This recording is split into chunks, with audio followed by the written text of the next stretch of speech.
This is Bill coming to you live from the Biblical Lifestyle Center in Texarkana, Texas, USA. We are privileged to share this Sabbath day with you and to share perhaps a little discussion about the script that the Creator of the universe wrote for His people and for the world, for the foundation of the world. The Torah is not just ancient literature or even ancient wisdom literature. What the Torah is a script as to how life on earth, in human form and in plant and animal form, will play its way out, and what the ultimate result will be as well. We are given this script to teach us, to train us how to live in this world responsibly, how to live in such a way that we leave the mark of the Creator, the Creator's sine qua non, the proof of His existence and the proof of His presence with us in the world. What an honor it is to be part of this plan and to be part of the grand redemptive strategy of the Creator of the universe. He wants to redeem all mankind, species, nature, vast species, and restore all creation to its original Edenic state of beauty and fruitfulness and shalom. This week we are at a particular stage in the script that is a culmination of many things. I have a certain name for it. We'll talk about that in a few moments, but it's going to contain a number of stories, one after another, a series of events that build quickly one upon the other. They're not independent events. They're strategic levels of increasing a challenge that we are called to pass through each year as we read and study the Torah, as we relive the adventure of our ancestors in the wilderness. And we relive these things, we reach higher and higher levels, and that's where we are. We're going to take higher and higher levels. And with those levels will come higher and higher challenges. They will come at us from all directions. They will have not just one face, but many faces. They will come in the presence of the nations. They will come in the presence of our own weaknesses. They will come in the presence of our own feelings and emotions. They will come from sometimes our own leaders making mistakes. They will come from within ourselves, our complaints arising and accusations arising against leadership. These will be every facet of the temptations and the tests that man will experience on the earth. We're experiencing them in a microcosm in this week's series of sections of the Torah. Parshas Chukat and Balak, that means the book of Numbers, chapter 19, verse 1 through chapter 25, verse 9. And this is the culmination point to get us to the plains of Moab, overlooking Jericho, when we will have our final instructions and final directions, final activities before we cross over into the promised land. That's higher level stuff. And we have to have matured and grown and accepted the disciplines and accepted the Emunah lifestyle, the Shema, the words of the Holy One, trust in His goodness and trust in His favor, and trust in His wisdom to be able to pass through these things. That's a level of discipline we are reaching. So you can expect this week, and the things that we read about, the experiences that Bnei Israel had, and therefore that we are repeating every generation and every year as we study the Torah. As we think about these challenges, are going to be high-level challenges. They're not going to be immature stuff. They're not going to be stuff for the novice. This is things that we've already passed through. This is assuming we have had certain experiences. We have been redeemed gloriously. We have a connection to the Abrahamic covenant. We are like Abraham, drawn into the majesty and the mystery and the beauty of our Creator and following Him in His ways. And we are therefore pursuing the covenant relationship and all the directives. We've been to Sinai. We've heard the voice. We've been through the sea of reeds. We've sung the song. We've experienced highs and lows in the desert.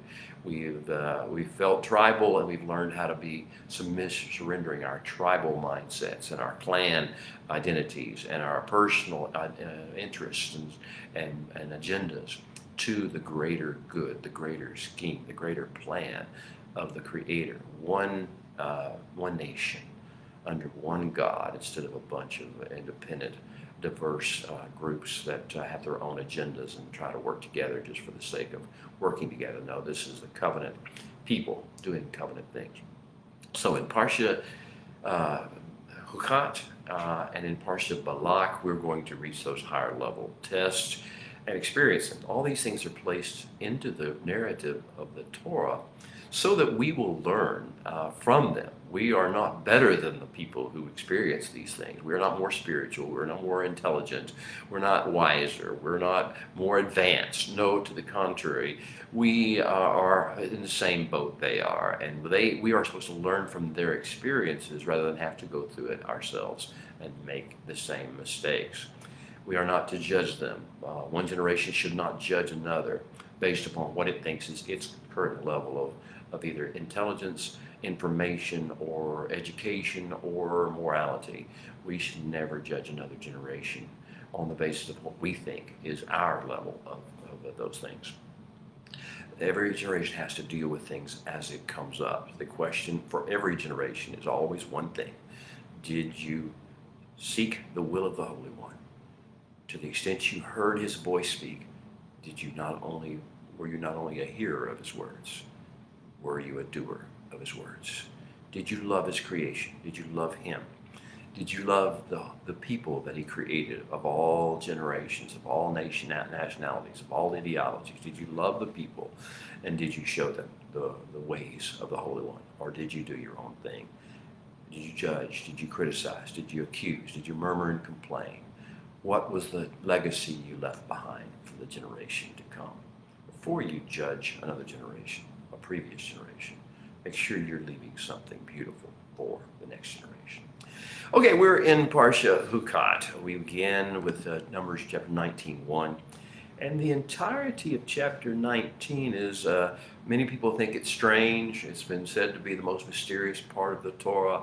It is the formula and the discussions and the directions the Holy One gives for the waters of cleansing.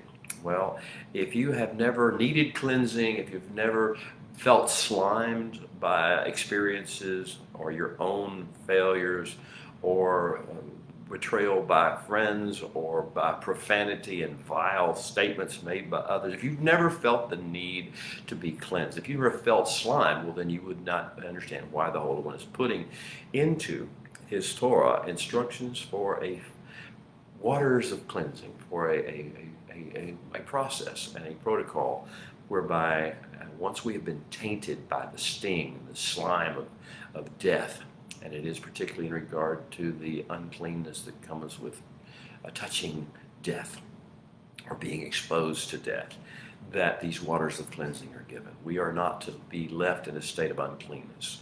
We're to have a way. And now he's going to give us a formula. The whole chapter 19 basically says take living water and you're going to add 4 ingredients to it. And you say, what has all this got to do with anything? We don't do that anymore. This doesn't even make any sense. The question is not whether it makes sense to your mind. The question is whether you will do what you hear the Holy One say. Are you hearers of the Holy One's words, or are you doers? Will you trust him? Chukat, the name of the first parsha is Chukat. And it comes from the word chuk, which means a directive that's given that has no explanation.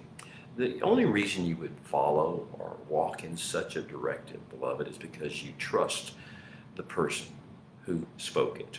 You trust the one who spoke it. You trust him to know what he's doing. You trust him to care about the people he's telling them to. You trust him to have a purpose that we don't even have to understand. If you really love someone and you know them and you trust them and you believe with all of your heart that they have only your good in mind and the good of creation in plan and goodwill toward men and peace on earth, if this is what you believe the one who's speaking them is going to say, then you will rush to do it out of relationship with the Creator, not because you feel like it's going to earn you something or because it somehow serves some agenda of your own. Or get you out of some fearful realm that you might enter into of darkness and fire and whatever. No, you will do it because the voice that spoke to you is the voice you trust and the voice you know and the voice of the person you love. Well, the Holy One is going to speak. He's going to be the speaker. And what he's going to give us is a series, actually, of Ukot, plural, you could say. All the things he's going to tell us when he speaks to us this week, in these two parshas. He's going to be giving us a Chukat. He's going to tell us things that he doesn't explain. And some of them will seem to our brains mysterious. Some of them will seem almost ethereal in ways that we need to seek a mystery behind. Shaul Tarsus said that we are stewards of the mysteries of the Creator of the universe, of God.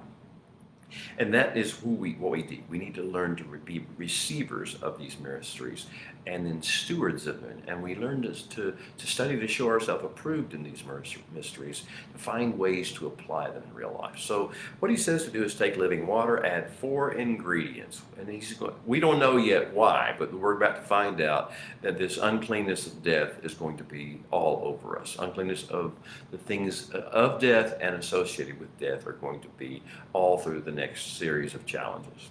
And that's why he's giving us in advance the waters of cleansing. What are the 4 things that he says to add to it? Each one of these 4 things is practical, but it also relates back to part of our previous part of the story. It reminds us who we are. The 4 additions to the water of cleansing, think of what they are.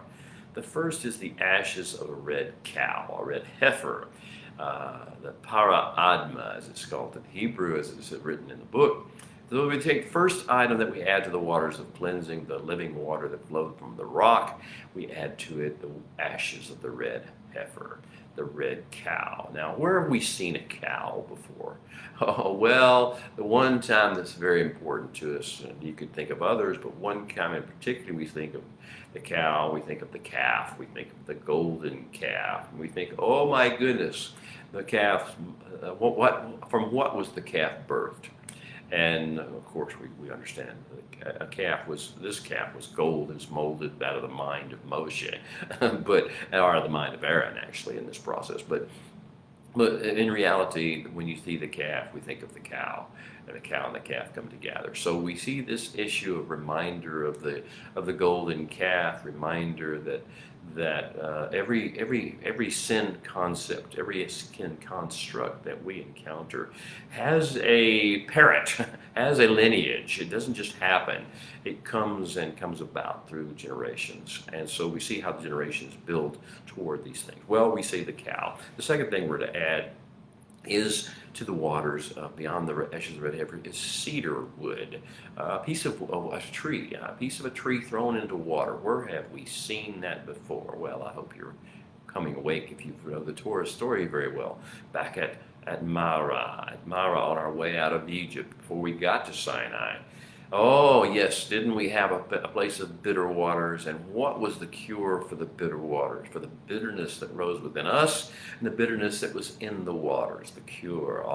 Moshe took a tree, and he threw it, part of a tree, and threw it into the water, and it made the water sweet. So we see this imagery being taken place. The third thing was hyssop, a very scrawny plant, full but short, and you see it growing in the wilderness and the wild.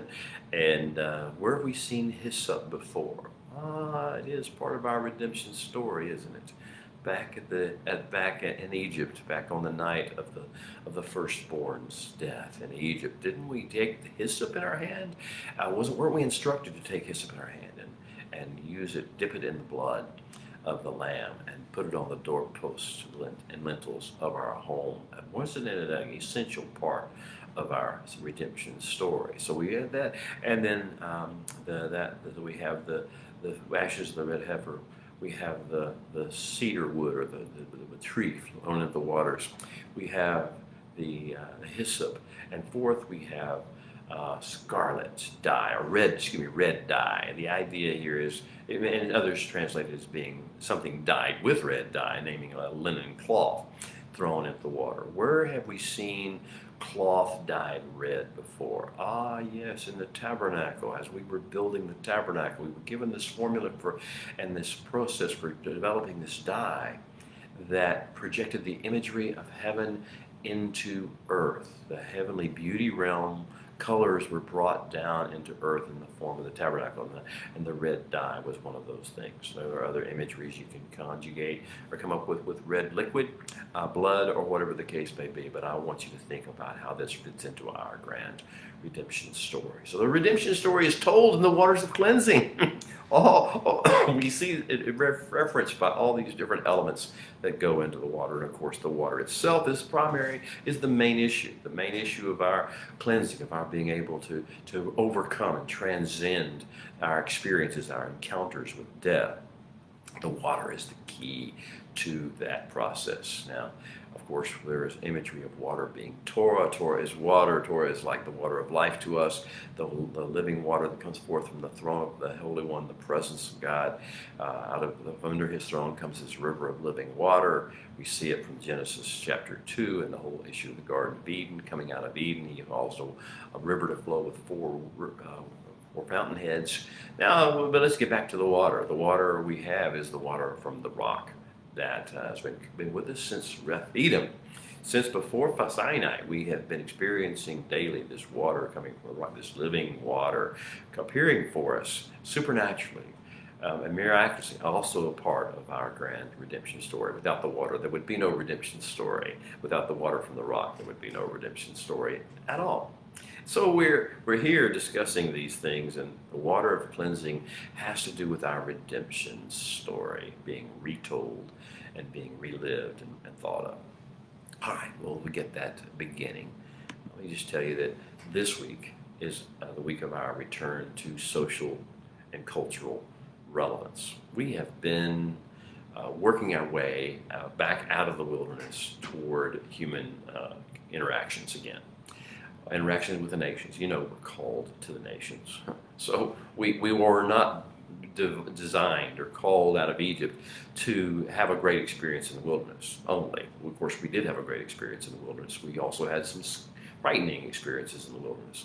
But our calling is not to the wilderness, ultimately. The calling is to the nations.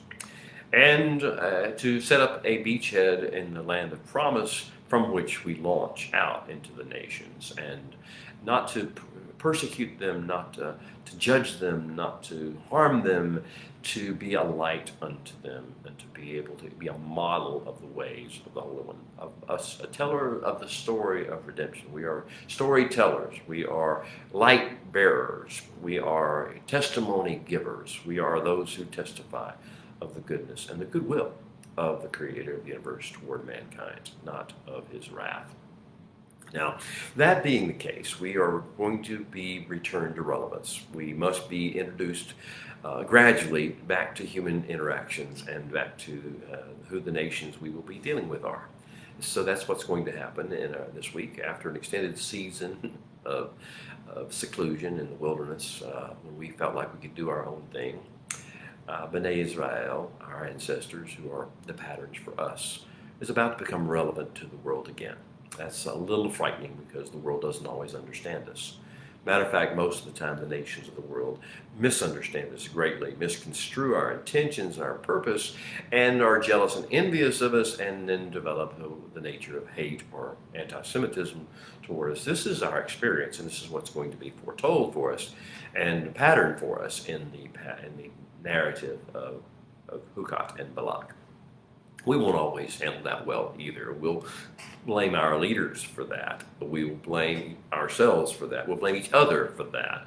We will develop a sense of sinat, a lack of mercy toward the nations, lack of mercy, and a feeling that anyone should get grace or forgiveness except us, even with regard to our own brothers and sisters. So that's the way we're going to see the pattern laid out. And it's just to warn us of the dangers of how to, when we face challenges in life, when we face the wrath of the nations or the fear of the nations or the envy of the nations, when we face individual challenges, we see our leaders fail before us in ways, how we're going to respond to that. We should not respond to that the way the world does, the way the ethnicities, the way the cultures, the way the generations of this age or this world respond with protest and anger and wrath and publicity and marches. And that's not the way the Creator of the universe designed for us to handle this. We're designed to be the adult in the room, We're designed to be the elephant in the room. We're designed to be the model, a nation. And we have to live through our mistakes and deal with those mistakes and be trained. Hopefully, we will not repeat the mistakes of the generation, but we will also understand that they are, that possibility still lies within us. We are not immune from it. And we must learn disciplines to be able to overcome it. So, other people, other cultures, other nations have been able to ignore us largely in recent days, recent times, especially in our narrative of Torah. They could live their lives as if we didn't exist, and most of them have. You see that in the world today as much as you did back in the days of the Exodus and the years after the Exodus. And for a series of 4 decades in the situation of the Exodus, the world around us could pretty much leave us alone, ignore us and go on about their business and do whatever sinful things they did, let their minds devolve into all sorts of perversions and corruptions without any challenge to that, without having someone to slow that process down or give them another option.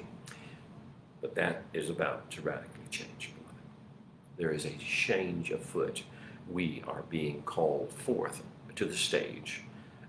In the front of the nation, we're given a table set for us in the presence of our enemies, as we at least see them now. They're actually our audience, but we see them as our enemies because they see themselves as our enemies.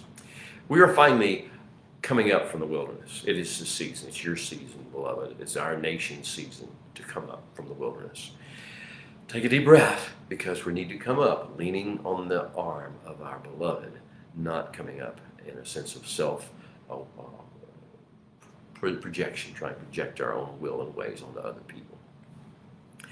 Our existence, our presence, our purpose in life is about to be exposed.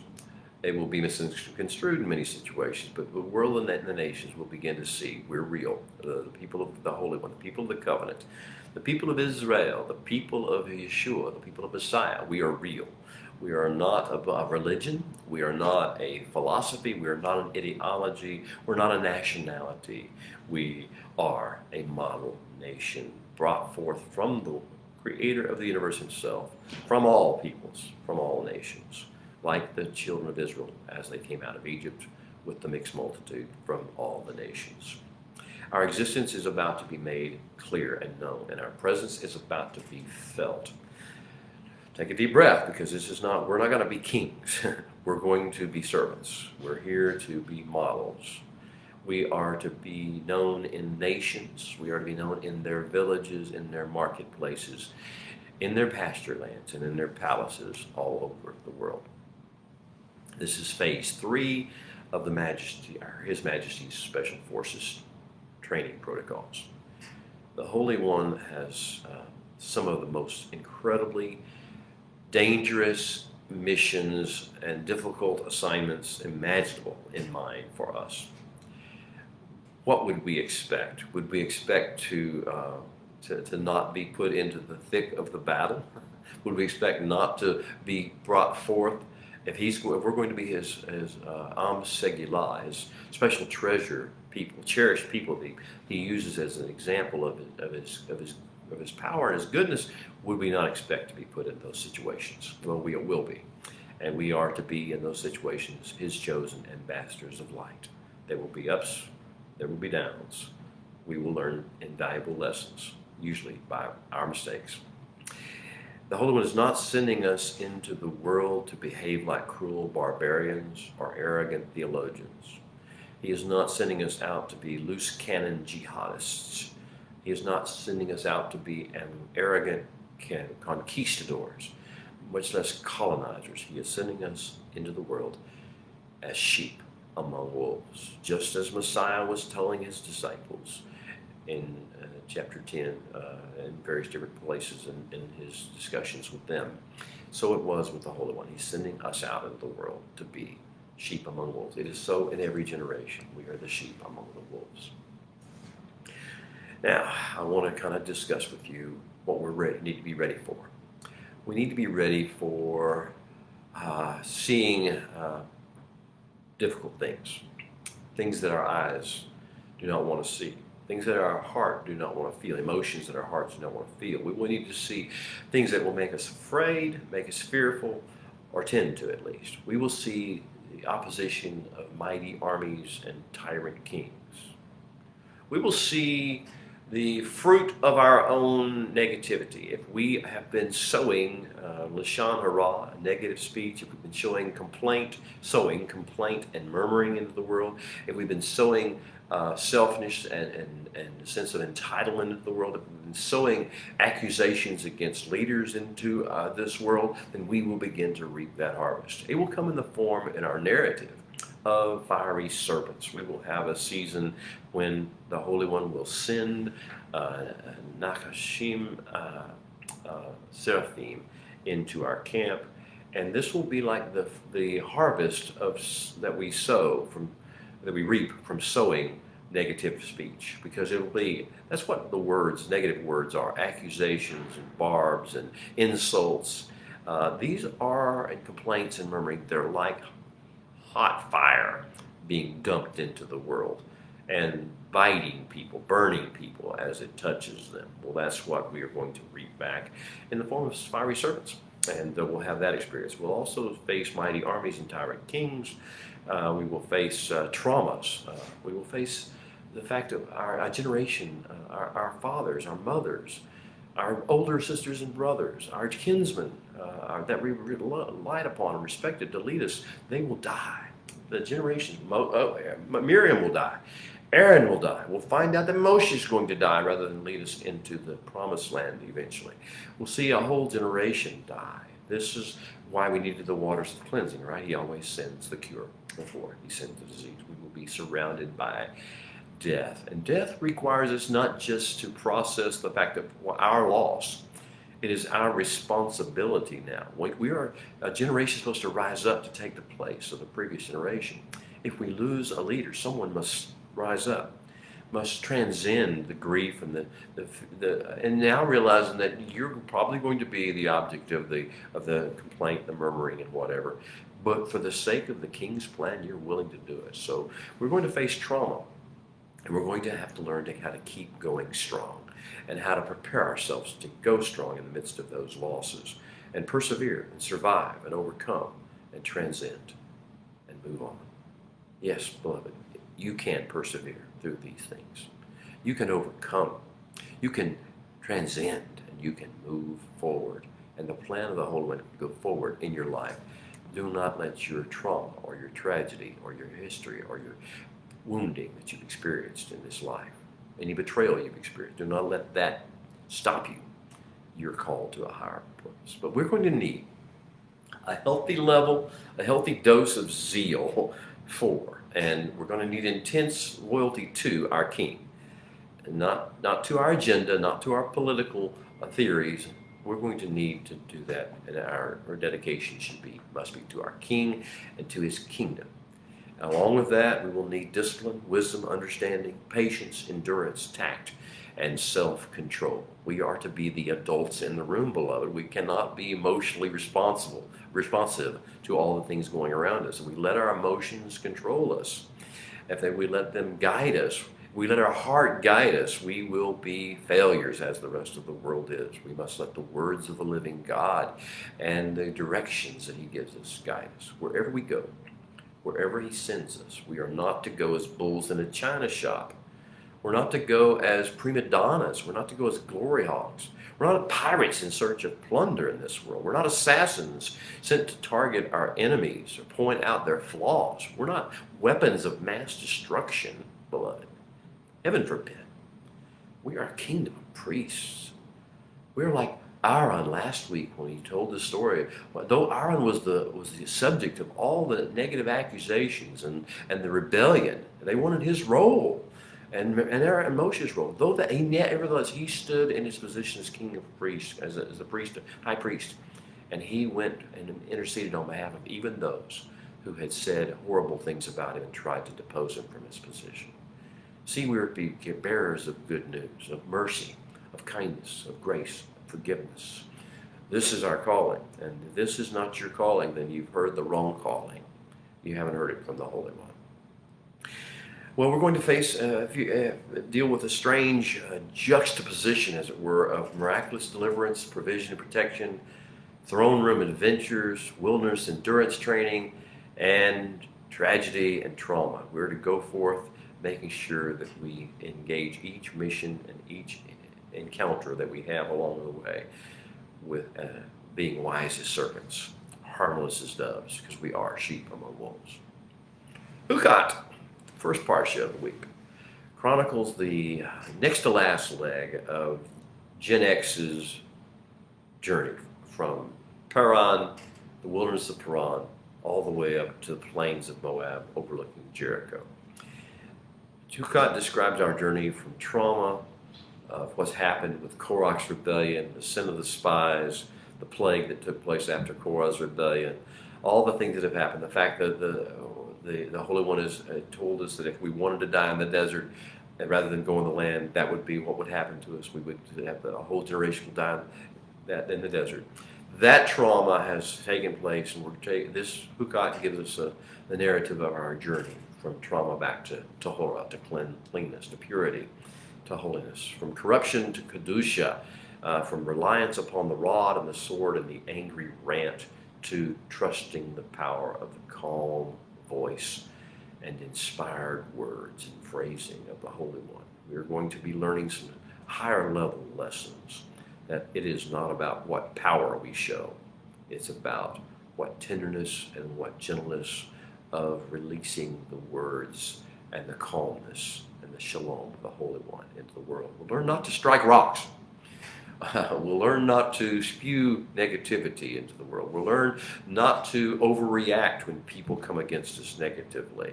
We'll learn to only do what we need to do in order to fulfill the will of the Holy One without injecting our own personality or our own emotions into it. This will be our turning point season of getting up from the desert floor, shaking ourselves, dusting ourselves off, overcoming all the tragedy and the trauma through emunah, and moving on. The focus of our training is shifting. Our attention now over the next few weeks, 3 weeks is coming up, the great 3 weeks between the straits, when we come in shock and awe and realizing that our difficulties are of our own making in large part. Though others have contributed and the nations have been a big part of it, we only are reaping what we sow. When we come to this realization over the next 3 weeks, we change our focus and rededicate our hearts and lives. So this is the beginning of that shift in focus. Away from developing self-control and kingdom focus only to the end-game perspective. That the reason we try to develop self-control and maintain kingdom focus is because the Creator has a great plan. And we are called to be part of that great plan. And any deviation on our part from that great plan will hinder it, will delay it. It will not stop it because another generation will arise. But we will learn that He has an end-game perspective, and we need to keep that in focus. In every social situation, in every economic situation, in every political situation, the end-game perspective of the Holy One. And His rules of engagement for cross-cultural encounters. We will encounter many cultures in this week. We will deal with the Edomites, the descendants of Esau.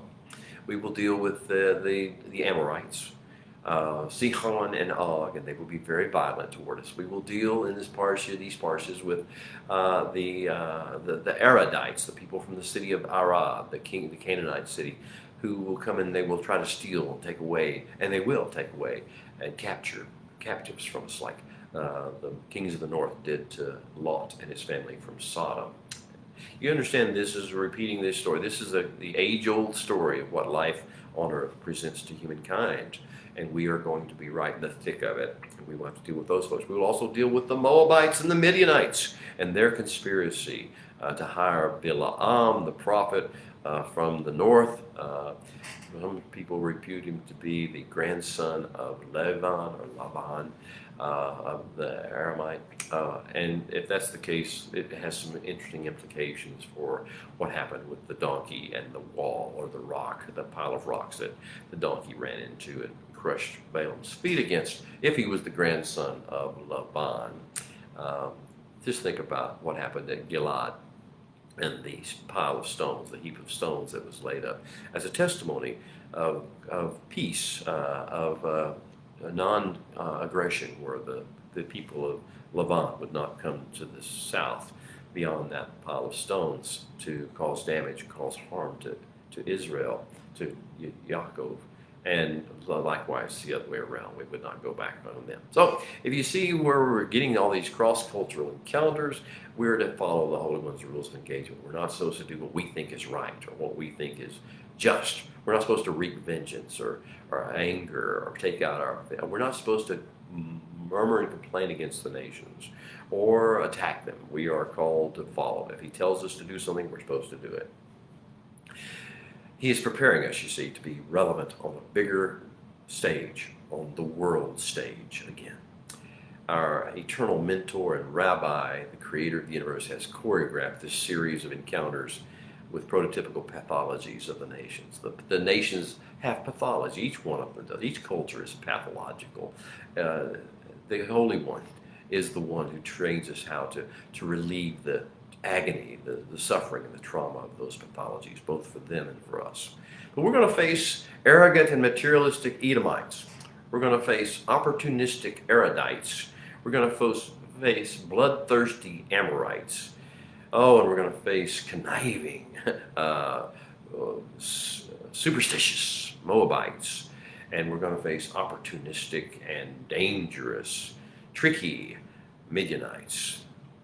We're going to face a prophet, a sorcerer. What is Balaam? Who is he? What is he thinking and what is he doing? And we're going to find out he is perhaps the most dangerous of our enemies of all. He and his friend Balak and the princes of Midian. This week, the Holy One is going to bring us face to face with the most dangerous of the lawless and loveless in the world, the ites, as we call them. This week, He will bring us face to face with the ites of the world. We are not here to kill them. We're not here to destroy them. We're here to walk in their midst and be as sheep among wolves. This is one of the most intimidating cross-cultural challenges of them all. Can we stay true to the task and mission? Can we stay true to our King and His goodwill toward men? Can we keep our shalom and our joy and our hope and our sense of delight in doing the will of the Holy One through all these challenges, through these seasons of intense disfavor with other nations and peoples, through episodes of genocidal onslaught by people like Sihon and Og, those who are anti-Semitic and those who are Holocaust-minded. Can we keep our shalom and stay focused and stay moving toward the mission? Can we not respond in kind to lawless men, to loveless women or men, to ruthless people, even among our own people who betray us? All these things happen, beloved, as Shaul of Tarsus told us in 1 Corinthians 10. All these things that we read about in Parshas Chukat and Balak, as well as the previous Parshas, all these things happen to them as examples. And they were written for our admonition, for them as examples for us, and for our admonition, upon whom the ends of the ages have come. Therefore, let him who thinks he stands take heed, lest he fall. Let us do our call to worship, and it'll be about time to go. Join me if you would. Let us worship our King. Let us thank Him for the gift He has given us, His wisdom, writings, His instructions, His directions, His hukot, His mishpatim, His mitzvot, His testimonies. Baruch Adonai Hamvorach. Baruch Adonai Hamvorach Leolam Vaed.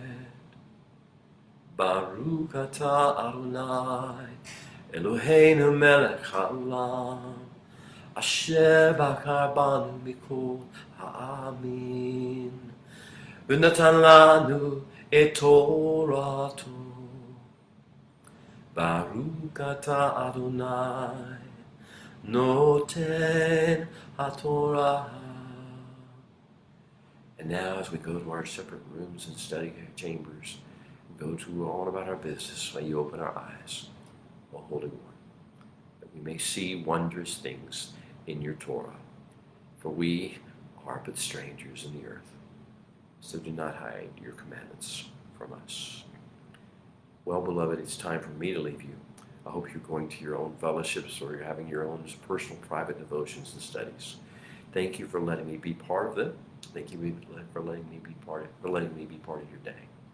And may now you go about your business and bring honor and glory to the Creator of the universe. Don't be overcome by the things of this world and the animosity and the traumas and the injustices you see. Don't be overwhelmed by the challenges you face. You are the son and daughter of the living God. You are part of the covenant with the Creator of the universe. You are part of the solution, not part of the problem. Blessings to you. I'll see you next week. Shabbat Shalom.